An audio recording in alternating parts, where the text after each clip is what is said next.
অনশন কৰিছে আমাৰ ভাই ডাঙৰীয়াৰ সহিতে প্ৰায় 8 মান ব্যক্তি। আজি তেওঁলোকৰ স্বাস্থ্যৰ বুজ ল'বলৈ আমি ইয়ালৈকে আহিলোঁ। আহি এই সম্পূৰ্ণ বিষয়খিনি আমি জানিবলৈ চেষ্টা কৰিলোঁ। আৰু যিহেতু কি কাৰ্বি আংলঙৰ মূল সমস্যা আমি চাবলৈ গ'লে ভূমি সমস্যা। ভূমিটো কাৰ্বি আংলঙৰ হয়, জনজাতিসকলৰ হয়, কিন্তু এই ভূমিতে আজি অনাখিলনীয়া দপদপনি, আজি অনাখিলনীয়া আমাৰ কাৰ্বি আংলং ভূমিত ভৰি পৰিছে। আৰু খুব দুখৰ কথা যে ইমানবোৰ দেখিও সকলোবোৰ মানে দুধ পানী হৈছে, সকলো দেখিয়ে আছে। CM ডাঙৰীয়াও দেখিছে, মুখ্যমন্ত্ৰী ডাঙৰীয়াও দেখি আছে যে কাৰ্বি আংলঙত কিদৰে অনাখিলনীয়া দপদপনি সংঘটিত হৈছে। আজি প্ৰায় এবছৰ আগত অনাখিলনীয়া ক্ষেত্ৰত আমাৰ কাৰ্বি বন্ধুসকল মাৰপিট হ'বলগীয়া হ'ল, মাৰ খালে। কাৰ্বি আংলঙৰ ভূমিত কাৰ্বি মানুহ, ট্ৰাইবেল মানুহ, খিলঞ্জীয়া মানুহ অনাখিলনীয়া হাতত মাৰ খোৱাটো কিমান দুৰ্ভাগ্যজনক কথা। আৰু এইবোৰ দেখিও আমাৰ CM ডাঙৰীয়া, তুলিৰাম নৰহন ডাঙৰীয়া হওক বা জাতি মাতি ভেটি ৰক্ষাৰ কথা কোৱা হিমন্ত বিশ্ব শৰ্মা ডাঙৰীয়াই হওক বা BJP দলটোৱে হওক, ইমান নিমাত কিয়? আজি জাতি মাতি ভেটি ৰক্ষা যে তেওঁলোকে শ্লোগান আছিলে, এই জাতি মাতি ভেটি ৰক্ষা যে শ্লোগান, কোন জাতিক তেওঁলোকে ৰক্ষণাবেক্ষণ দি আছে বা কোন জাতিৰ মাটিক তেওঁলোকে ৰক্ষণাবেক্ষণ দি আছে বা কাৰ ভেটি তেওঁলোকে ৰক্ষণাবেক্ষণ দি আছে? আজি 3টা বছৰ ধৰি ইয়াত ফেলাংপিত বসবাস কৰা হওক বা কাৰ্বি আংলঙৰ যেনেকৈ পিজিআৰ ভূমিত বসবাস কৰা অনাখিলনীয়া উচ্ছেদ কৰিব লাগে বুলি 3টা বছৰ ধৰি আজি ইয়াতে সংগ্ৰাম অব্যাহত ৰাখিছে। কাৰ্বি ছাত্ৰ সন্থাই হওক বা কাৰ্বি ষ্টুডেণ্টছ এণ্ড ইউথ কাউন্সিলেই হওক বা আমাৰ ছ'চিয়েল এক্টিভিষ্ট লিচন শৰ্মা ডাঙৰীয়া নেতৃত্বতেই হওক, কাৰ্বি আংলঙত এটা ডাঙৰ সংগ্ৰাম হৈছে।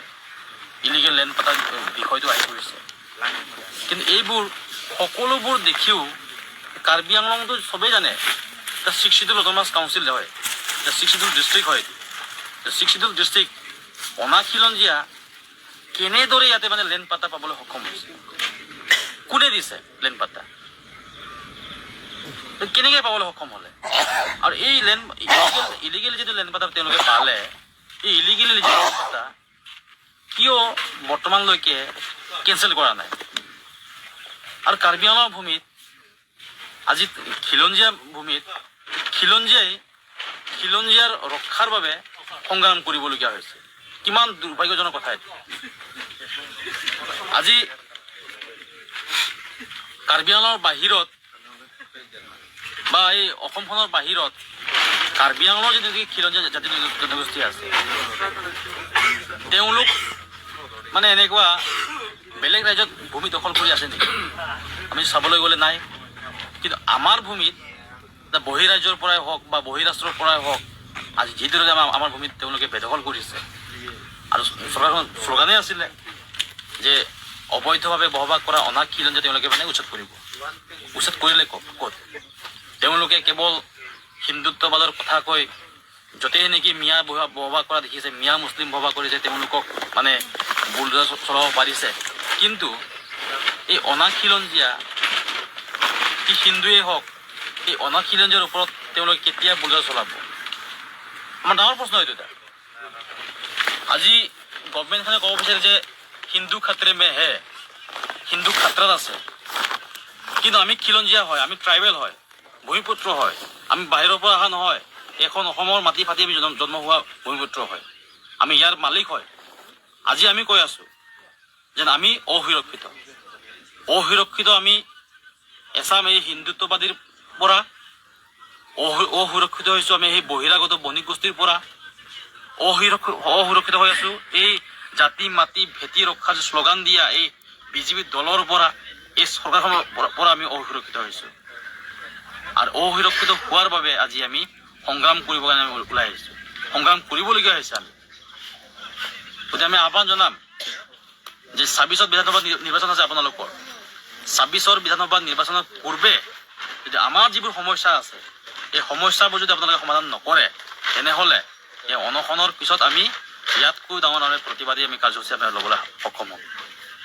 আমি ঐক্যবদ্ধ হৈছোঁ। তিৱা ছাত্ৰ সন্থা আমি সহযোগিতা আগবঢ়াইছোঁ। কাৰ্বি ছাত্ৰৰ লগত আমি আছোঁ, বা কাৰ্বি ষ্টুডেণ্টছ এণ্ড ইউথ কাউন্সিলৰ লগত আমি সহযোগিতা আমি আগবঢ়াইছোঁ।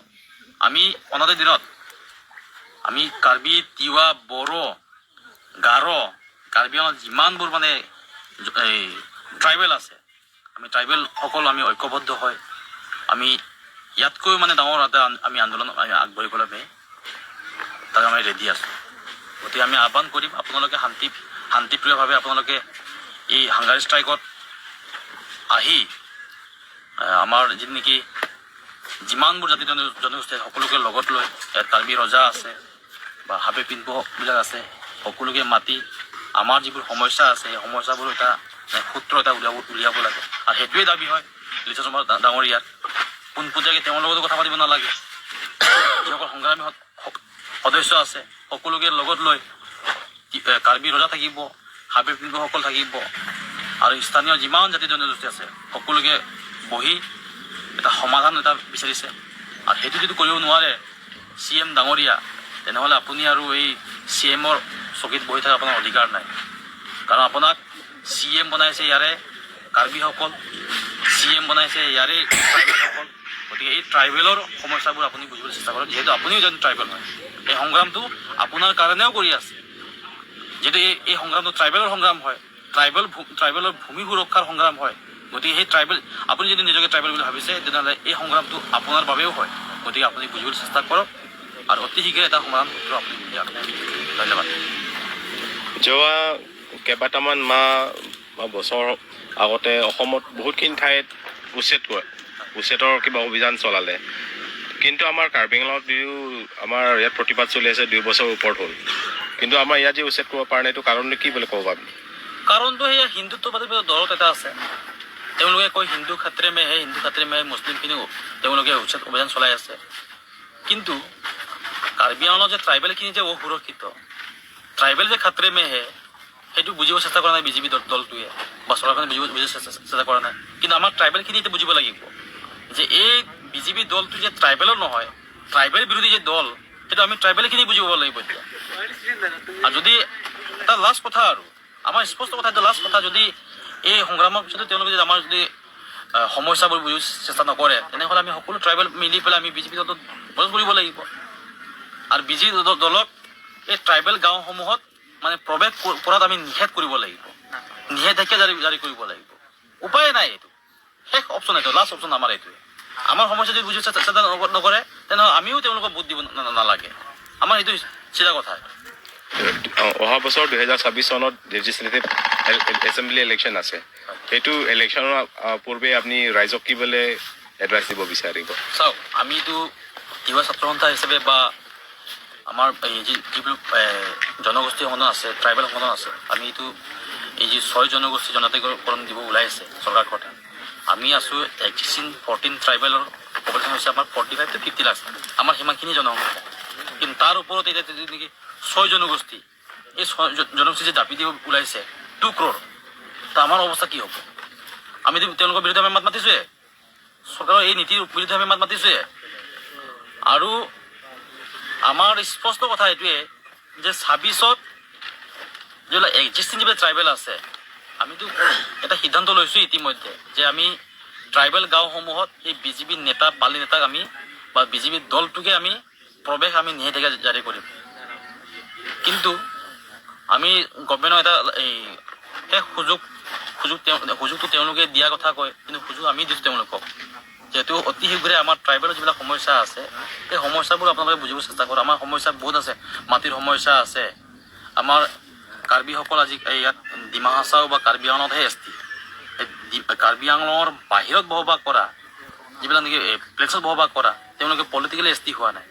আজি ডিমৰীয়া বিধানসভা সমষ্টিত আমি চাবলৈ গ'লে তাত কমচে কম মানে 70,000 প্লাছ কাৰ্বি ভোটাৰ্ছ, কিন্তু সেইটো 7,000 প্লাছ কাৰ্বি ভোটাৰ্ছ, আমি তিৱা আছোঁ 14,000, বড়ো আছোঁ প্ৰায় 12,000 মান, এনেকৈ মিলি পেলাই আমি ট্ৰাইবেল ভোটাৰ্ছ আমি আছোঁ প্ৰায় 1 লাখ। কিন্তু সেই সমষ্টিটো কি হ'ল, আজি SC ৰিজাৰ্ভ হৈছে। SC ভোটাৰ কিমান আছে তাতে? মাত্ৰ 13,000 SC ভোটাৰ্ছ। 13,000 SC ভোটাৰ্ছখিনিক মানে ভাল লগাব গৈ পেলাই ইমান এটা মানে বৃহত্তৰ ট্ৰাইবেল জনবহুল এটা অঞ্চল, ডিমৰীয়া পৰিষদৰ ডিমৰীয়া যিটো নেকি বিধানসভা সমষ্টি এইটো SC ৰিজাৰ্ভ কৰি দিলে। তো এনেকুৱা হ'লেতো আমি সমস্যাবোৰ কোনটো আছিলে, কাৰ্বিসকল কাৰ্বি আংলং আৰু ডিমা হাছাওৰ বাহিৰত তেওঁলোকে ST নহয়, পলিটিকেল ST নহয়, তেওঁলোকক ST কৰিব লাগে। তেওঁলোকে গভৰ্ণমেণ্টখনে সেইবোৰত আলোচনা কৰিব লাগিছিলে। আজি তিৱা ৰাভা মিচিঙৰ স্বীকৃতি দিয়াৰ কথা তেওঁলোকৰ মানে বাৰে বাৰে তেওঁলোকে কৈ আহিছে। গভৰ্ণমেণ্ট ফৰ্ম নকৰা আগৰ পৰা তেওঁলোকে কৈ আহিছে। আলোচনা হ'ব লাগিছিলে সেইবোৰৰ ওপৰত বিধানসভা মজিয়াত। আমাৰ যিহেতু জাতি মাতি ভেটি ৰখাৰ তেওঁলোকে কথা কৈ আছে, জাতি কেনেকৈ ৰখা হ'ব, ভেটি কেনেকৈ ৰখা হ'ব। আজি মধ্য অসমত তিৱাসকলে যদি স্বীকৃতি দি দিয়ে তেতিয়াহে জাতি মাতি ভেটি ৰখা হ'ব। ৰাভাসকলে যদি স্বীকৃতি দি দিয়ে তেতিয়াহে জাতি মাতি ভেটি ৰখা হ'ব, বা মিচিংসকলে যদি স্বীকৃতি দি দিয়ে তেতিয়াহে জাতি মাতি ভেটি ৰখা হ'ব। আৰু এই গোটেই বিষয়টো আমি ক'বলৈ গ'লে এটা মানে পলিটিকেলাইজ কৰি আছে আৰু পলিটিকেলত ভৰি দিছে। যিহেতু আমাৰ বৰ্তমানৰ যিটো নেকি ভৈয়াম জনজাতি পৰিক্ৰমা বিভাগৰ তেওঁ মন্ত্ৰী ডক্টৰ অনুজ পেগু ডাঙৰীয়া বৰ্তমান শিক্ষামন্ত্ৰী, তেওঁতো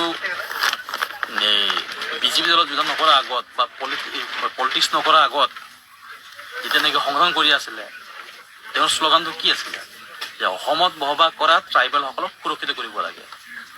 আৰু ট্ৰাইবেলসকলৰ বাবে তেওঁ ইমান বছৰ যুঁজি ট্ৰাইবেলৰ নামতে এতিয়া ট্ৰেণ্ডিং লৈ আজি মন্ত্ৰীও হ'ল, দুটাকৈ তেওঁ মন্ত্ৰীত্ব লাভ কৰিছে। কিন্তু আজি সেই ব্যক্তিজন যেন ট্ৰাইবেলৰ মানে পিঠি দিছে নেকি ট্ৰাইবেলসকলক, আমাৰ এনেকুৱা অনুভৱ হৈছে এতিয়া যেন সেই তেওঁ মন্ত্ৰী হ'বৰ কাৰণেহে ট্ৰাইবেলৰ নাম লৈ পেলাই ইমান